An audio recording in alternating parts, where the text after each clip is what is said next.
Chess is a game of concentration and skill. Some may consider chess old-fashioned, but it's alive and well in Broome County this weekend. Today was the 5th annual Broome County Chess Tournament in Binghamton. Players from across the area stared at their pieces, calculating the right move.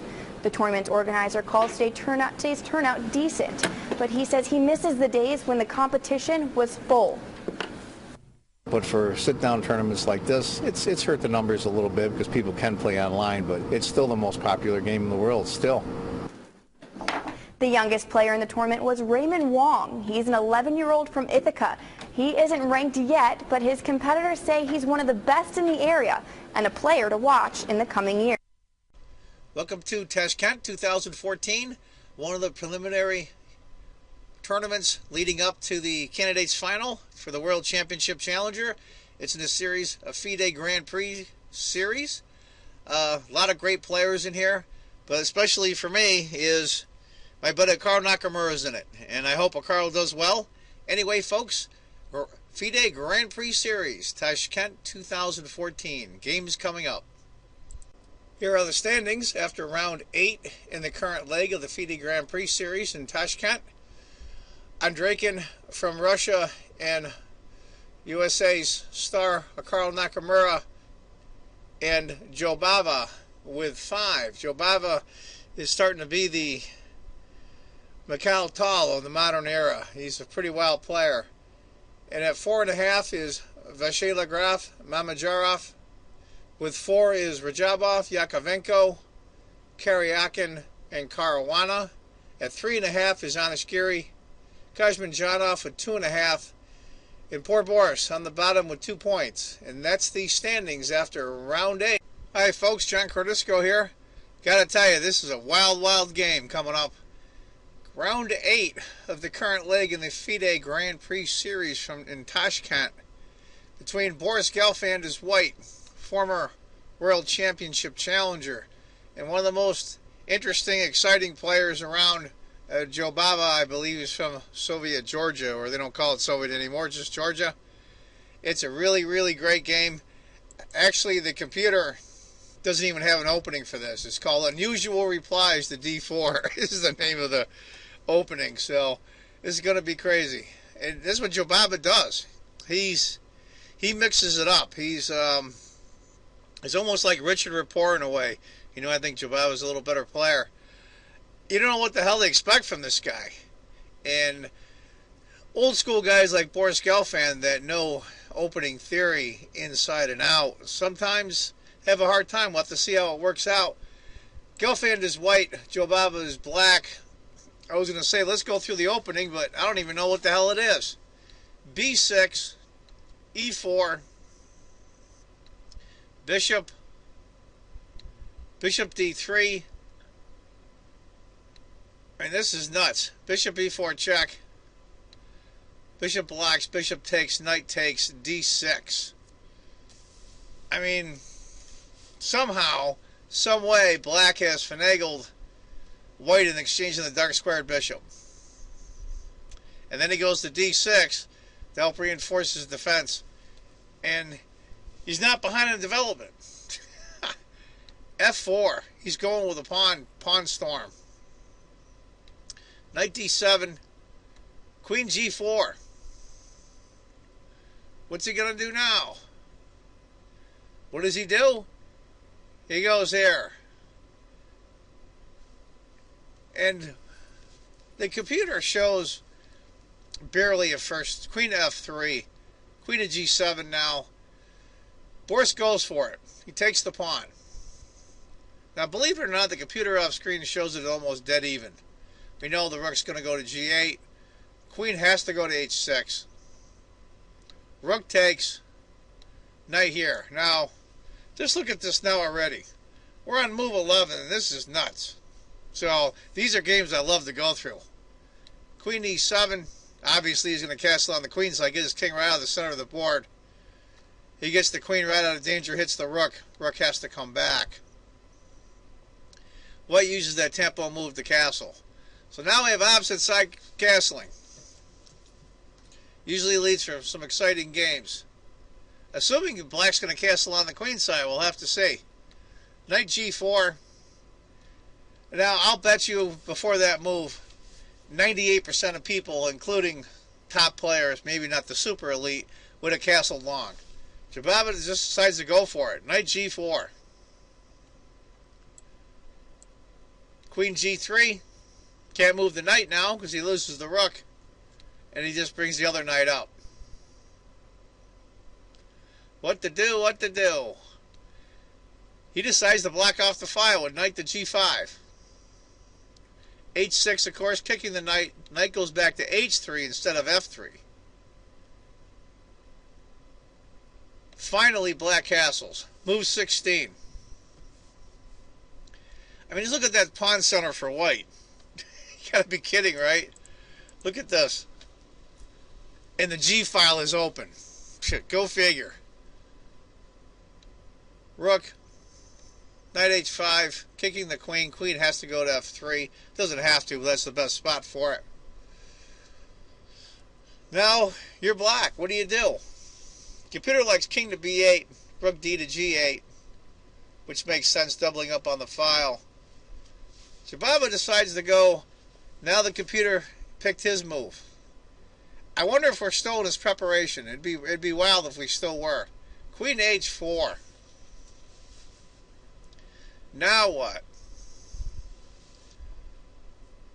Rook to E2. And the computer didn't like that move very much.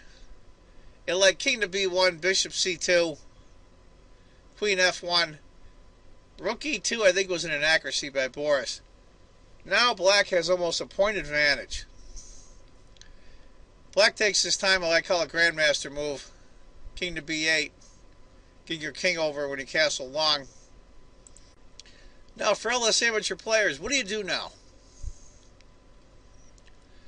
I mean, it's tough. You'll be able to cut off the black queen. Bishop C2. F5. Just start opening up the position. Now, they're on same side castle now. I mean, I gotta say the black king looks much safer than the white queen or white king, but it's starting to pile up for white. He looks pushed back. He looks cramped. We have to start trading pieces just to get some room. Decides to go queen to F1. Now that went up quite a bit. Now we're almost at a 2-point advantage now for black. Let's go back. Computer likes queen to C3. Or rook to F1, and actually I agree on both. I like queen to C3 or D5. He goes queen to F1. And now knight H to F6. Keeping the knight on G4. I think just to torment white, because this takes a lot of key spaces from white. Here and here especially. And keeps right here on this pawn. Knight to F3, hitting the queen. Of course, queen has to go to H5. E takes. E takes. Computer likes knight on H to G1, and I don't know why. But where's it going to go after that? But anyway, D5. He wants to cut off that light squared bishop because this pin here on this knight on the rook was very, very annoying. Maybe that's why the computer liked knight on H to G1. That makes you so passive, you might as well just resign. Rook to E8. Takes, takes. Queen D3. Now, it looks like he got some breathing room. Almost a 2-point advantage for black. Now it's down to about a point and 1.6, 1.5, whatever, something in there. And I think he's got some breathing room now. He's blocking off the light squared bishop. Now the knight on G4 just looks silly. Rook to E7, doubling up with the queen rook. Rook to F1. I think he wants to go here to get rid of that knight. Knight to E3. He decides to move the knight anyway. But now he's hitting the rook and the bishop. Rook to F2. Now I think all of us would play knight takes C2 in a second. And that is the second best move in the computer, but Bishop to a6 was better. Now it's over a 3.5 point advantage for black. Started to come down a little bit, maybe 3. I mean, he's stuck, and this is where I think Boris miscues. Computer likes b3, which makes perfect sense, of course, guarding the pawn. But Boris decides to make a very human move. He tries to save his light-squared bishop and guard the pawn by bishop b3, and that was a disaster. It's an over 4 point advantage now for black. Knight takes. We all see that the pawn can't take, of course, because he'll lose his queen. Now the computer likes queen to c2, queen to d2 for white. He takes the pawn. Oops. And I don't know how Boris didn't see this. This is move 30. I don't think he was in time trouble. And bishop takes c4. And that's it. That's where Boris Gelfand, is white, former world championship challenger, resigns. To give you an idea, the computer likes this line. Rook to d2. Bishop takes, pawn takes, rook checks, knight e1, queen takes check, rook to d1, queen takes, king takes, look at this, knight checks, king moves, knight takes. You're a full piece up, and a pawn. So we can see why Boris resigned. Anyway, folks, that was a wild game. Now, this game reminds me of some old Tao games. Mikhail Tao, former world champion from Russia. I believe it's from Riga in Latvia, now that I think about it. And they say, now in the computer age, they run some of Tao's games through the computer, and a lot of his sacrifices or his positional play was unsound. But I think what's happening, I think Jobava does this as well, he finds exactly the right time to pull a sacrifice or a wild move, forcing his opponent under pressure and squeeze and squeeze and squeeze, and also to move out of the blue. And it looks harmless enough, but when you make the wrong move, even if it's a slight error, the whole thing collapses. And I think that bishop b3 was an example of that. Anyway, that was a great game. Congratulations, Jobava.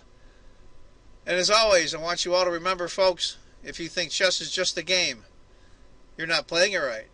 Take care, folks. Bye.